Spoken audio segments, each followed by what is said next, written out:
Assalamu alaikum warahmatullahi wabarakatuh, my dear listeners, my dear followers, my dear hearers, my dear students, and my dear colleagues, friends, and followers. Assalamu alaikum, my dear. Today is the lecture number 78, and this is the CSS 2011, and this is the correct the sentences, the topic of today's. So सबसे पहले तो ये जो correction है तो आम तौर पे इसको हम एरर डिटेक्शन जो है उसमें से कंफर्म करते हैं कि कहाँ पर इन writing where we have done our grammatical errors. तो सबसे पहले जो सेंटेंस हमारे पास है वो है please speak to the concerned clerk. आमतौर पर जैसे प्लीज़ स्पीक टू द है तो द के बाद आना चाहिए था नाउन, यानी कि जो क्लर्क है उसको द के बाद आना चाहिए था या कंसर्न लास्ट में आना चाहिए था। ये सेंटेंस इस तरह से होगा सही करेक्ट के please speak to the clerk concern, ये कंसर्न आखिर में चला जाएगा और इस तरह से टू द क्लर्क कंसर्न महदूद हो जाएगा। कंसर्न का मतलब मुतलका है, प्लीज़ स्पीक बात कीजिए मेहरबानी करके टू द क्लर्क कंसर्न यानी मुतलका क्लर्क से।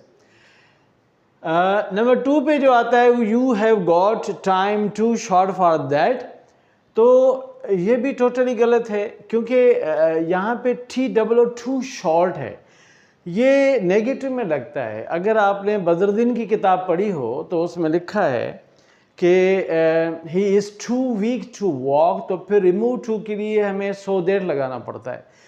लेकिन यहाँ पर ये जो टू है इसके लिए ना तो हमें सो देर लगाना पड़ेगा, कुछ भी नहीं लगाना पड़ेगा, लेकिन सेंटेंस को सही करने के लिए हमें गॉट के बाद जो है जैसे टाइम आ रहा है तो यहाँ पे अ वेरी शॉर्ट लिखना पड़ेगा। You have got a very short time, फिर इसको यहाँ से ख़त्म कर देंगे।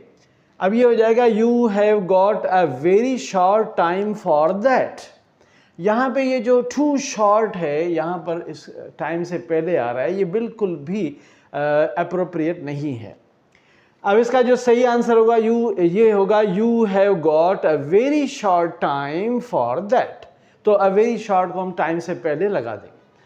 नंबर 3 की जब बात करते हैं तो नॉट ओनली के साथ हमेशा बट आल्सो आता है, लेकिन इसको भी हम लिमिटेड करते हैं और उसको सिर्फ उसी के साथ जोड़ते हैं जिसके साथ कोई नाउन हो। अब आप देखिए कि यहाँ पे लिखा है not only he was a thief, ये सेंटेंस ही गलत है क्योंकि नॉट ओनली पहले नहीं आएगा। बट के बाद जो है वो सेंटेंस जो है उसके बाद बट ही वाज आल्सो जो दूर लिखा हुआ मर्डरर है, तो इसको ऐसा सेट करते हैं कि ही वाज को हम पहले नंबर पे लिखते हैं, नंबर 3 में he was not only a thief आ जाएगा, तो नॉट ओनली अ थीफ के साथ जुड़ जाएगा।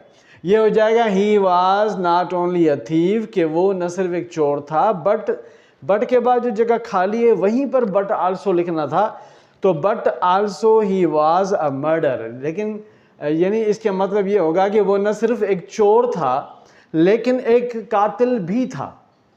अब इस सेंटेंस को दोबारा जोड़ते हैं तो ये होता है कि ही was not only a thief but also he was a murderer. ये इसको इस तरह से जोड़ेंगे। उसके बाद नंबर 4 पे आता है कि they thought that the plan would be succeeded.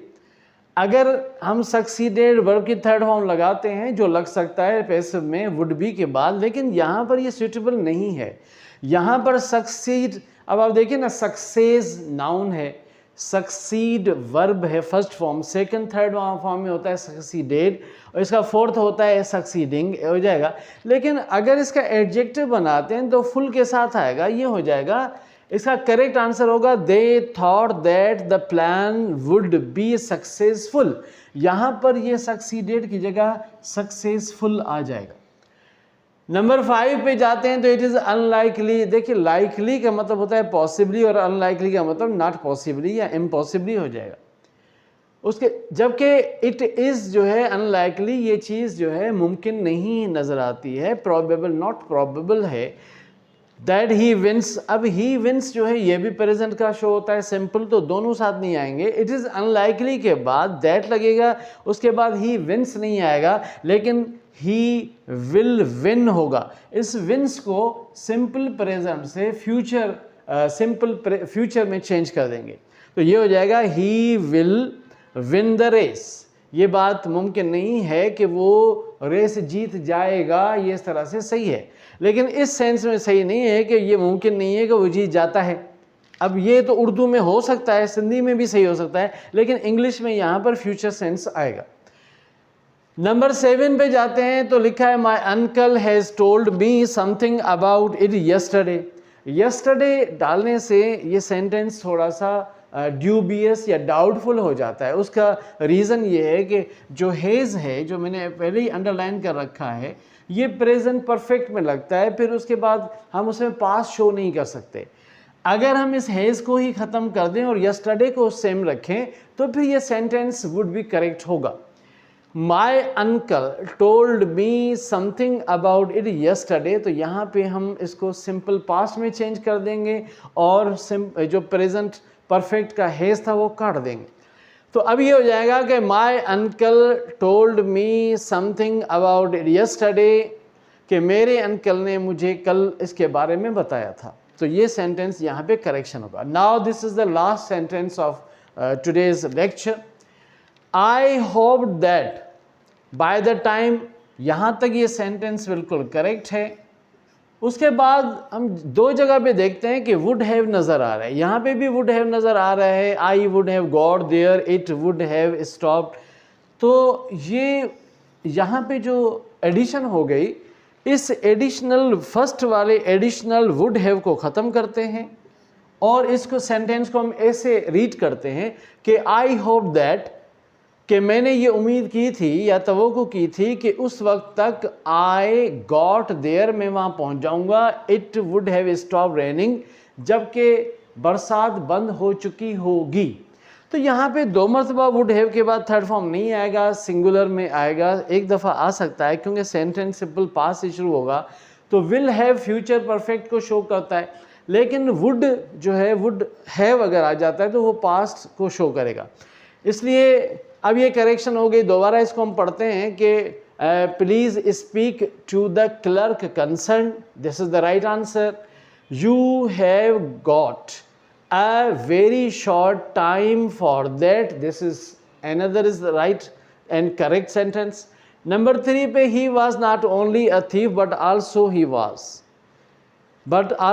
was a murderer, यहाँ पे ये सही हो जाएगा।